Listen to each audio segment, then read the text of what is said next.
consacré cette semaine à une voix en or. Lara Fabian fait son grand retour avec une nouvelle chanson, Ta peine, qu'elle a coécrite avec Slimane. L'artiste aux 20 millions d'albums vendus prépare une grande tournée européenne l'année prochaine. L'occasion d'entendre tous ses plus grands tubes et parmi eux, Je t'aime, cette chanson fondatrice pour la carrière de la Belge. Quelle est l'histoire qui se cache derrière ce cri d'amour? C'est une story que nous raconte Safar Baroud. Je t'ai volé ce sang qu'on n'aurait pas dû partager. À bout de mots, de rêves. S'il existe des chansons d'amour par milliers, certaines ont marqué des générations entières. C'est le cas de Je t'aime, une chanson iconique qui a imprégné son époque. La chanson Je t'aime, dès sa sortie, est devenue un classique. C'est 3 millions d'exemplaires vendus, c'est un petit peu un tourbillon pour Lara Fabian elle-même. Il y a vraiment un avant et un après Je t'aime. Un cri d'amour sur fond de rupture que lui a inspiré sa propre histoire. Un tube universel qui la précédera partout où elle ira et fera d'elle une superstar. Qu'elle soit en Europe ou aux États-Unis, dans la démonstration ou la douceur, l'artiste accompli n'a qu'un seul credo, chanter l'amour. Oui, c'est le thème en fait de ma vie et le thème que j'aborde le plus souvent, c'est l'amour. Pour moi, c'est le 5e élément. C'est pas un fonds de commerce, c'est qu'elle est intrinsèquement comme ça. Elle est construite sur l'amour.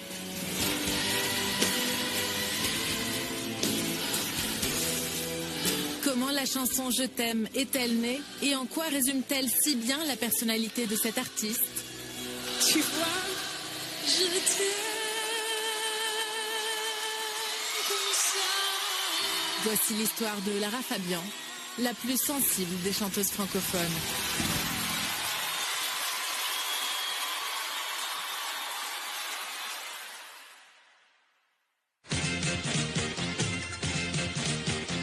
Son père est belge, sa mère italienne et elle défend les couleurs du Luxembourg. C'est une candidature comme seule l'Eurovision en a le secret. À tout juste 18 ans, l'italo-belge Lara Fabian s'apprête à représenter le Luxembourg devant le monde entier, l'aboutissement d'un rêve. Déjà enfant, sa mère lui disait toujours canta, canta, canta, chante, chante, chante. Donc c'est ancré en elle et elle est composée de musique là. À seulement 6 ans, on va l'inscrire à ses premiers cours de chant et alors là, ça va devenir absolument toute sa vie. C'était assez cellulaire en moi, c'est quelque chose que je ressentais. J'étais très en contact avec l'énergie de la musique et c'est moi un jour à l'âge de 5 ans qui ai déclaré à mon père que j'étais chanteuse, c'est ce que je voulais faire. Et la petite Lara va tout faire pour y parvenir. À l'âge de 14 ans, elle commence à se produire dans les piano-bars de Bruxelles où elle finit par se faire repérer pour le fameux concours. Le 30 avril 1988 à Dublin et devant des centaines de millions de téléspectateurs,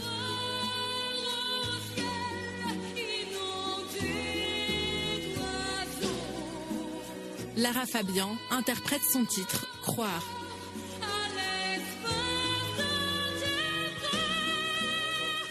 Et miracle, cette petite inconnue arrive 4e au classement.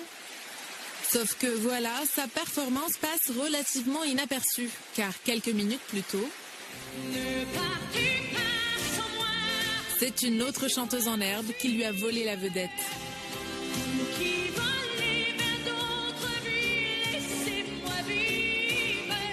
Malheureusement, il y a Céline Dion, quoi.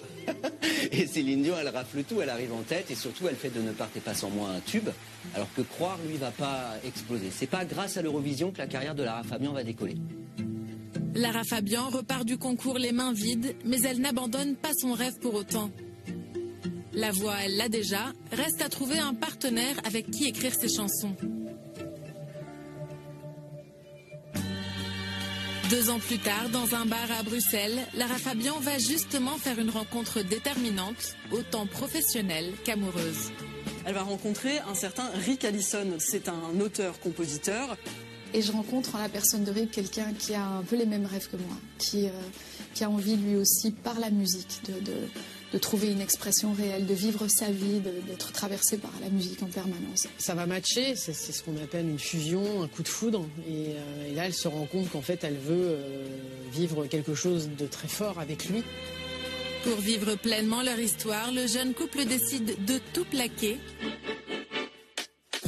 et de partir vivre au Québec, la patrie des chanteuses à voix. On va parcourir plus de 6000 km dans la vieille Lumina Chevrolet qu'on avait louée et où on dormait dans la voiture aussi la plupart du temps puisqu'on chantait dans tous les pianos-bars de la province et on allait faire toutes les radios. Ils étaient tout le temps ensemble. Rick accompagnait Lara sur toutes les promotions. Ils étaient en permanence en studio ensemble. Donc c'était une vie commune qui était à la fois une vie amoureuse et une vie artistique. Donc il y en a un qui a la composition, l'autre qui a l'écriture et puis finalement ils se mélangent l'écriture, la composition. 2 albums plus tard, dont un certifié double disque de platine, la voilà star au Québec. Mais c'est loin de lui suffire, d'autant qu'au même moment en France...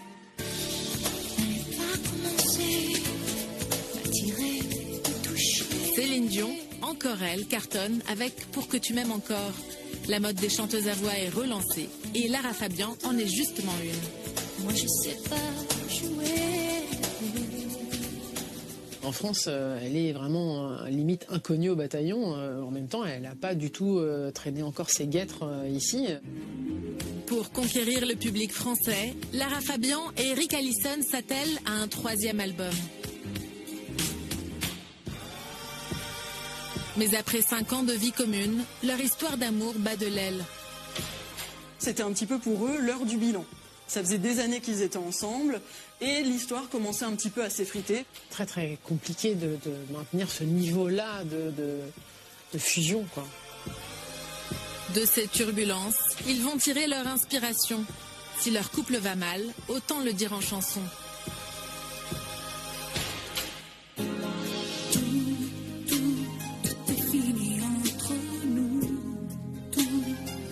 En juin 1997, l'album Pur est dévoilé au public français grâce à un premier titre, Tout. Le succès est immédiat.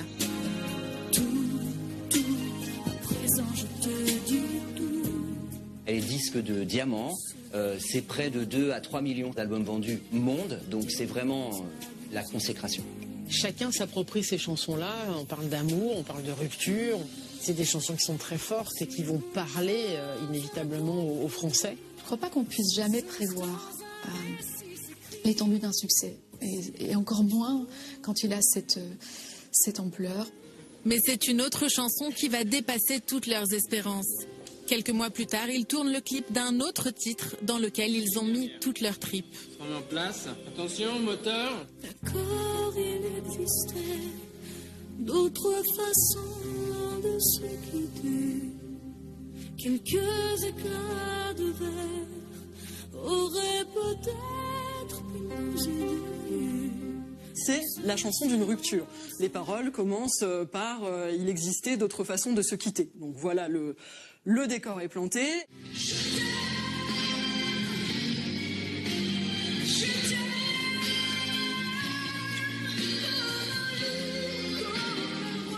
Dans cette chanson de rupture, il y a quand même un beau message d'amour qui dit que même si l'on s'est quitté, on peut toujours avoir de l'amour pour l'autre. Et sa sortie va provoquer un raz-de-marée.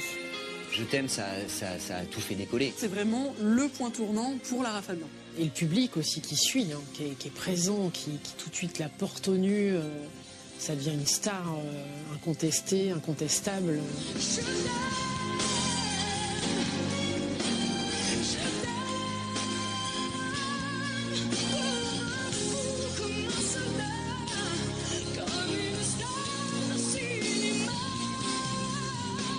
Là, il se passe quelque chose de beaucoup plus grand que moi. J'ai vraiment, je le dis avec toute la candeur du monde, je n'ai rien compris.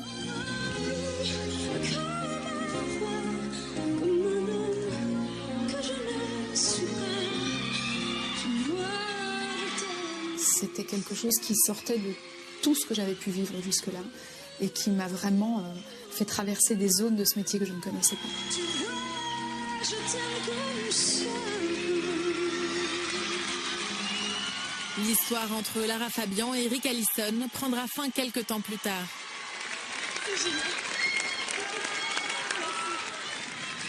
Ben voilà, c'est ce qu'on appelle être dépassé par l'événement.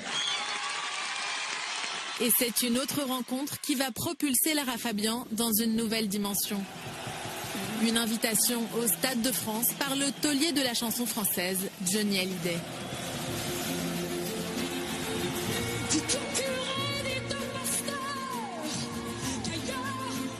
Le 11 septembre 1998, c'est sous une pluie battante que Lara Fabian le rejoint pour un duo qui restera dans les mémoires, Requiem pour un fou. Avec Johnny Hallyday, quand elle monte sur scène, elle lui dit envoie, lâche-toi, libère-toi.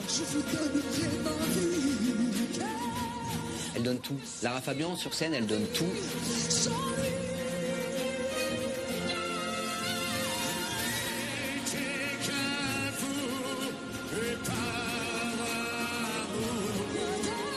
Elle vit un moment qui est fusionnel avec Johnny, son yeux dans les yeux. D'ailleurs, lui-même dira que c'est l'un des duos qu'il a le plus marqué dans sa carrière.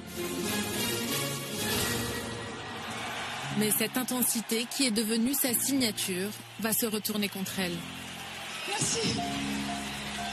Lara Fabian est malheureusement victime de critiques incessantes. Elle est la caricature de la chanteuse à voix.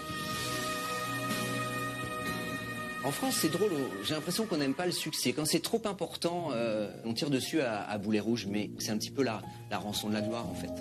Lara l'a pas forcément bien vécu, mais ce qui est logique d'ailleurs, parce qu'elle est très impliquée, elle ne triche pas.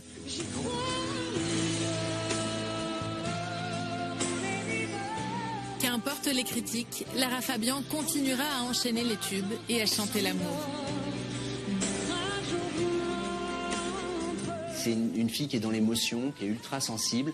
L'amour, c'est le moteur de sa vie, et donc forcément, dans ses textes, elle parle d'amour. C'est toujours pareil avec la peine. Après 4 ans d'absence, l'artiste de 54 ans est enfin de retour avec ce titre, Ta peine, coécrit avec Slimane. Ce sera plus pareil, pareil. Une artiste apaisée et heureuse qui prépare déjà la suite. Un nouvel album est prévu pour cet automne. Il sera suivi d'une tournée européenne en 2025. Qui guérit les enfants qui se souviennent. À suivre dans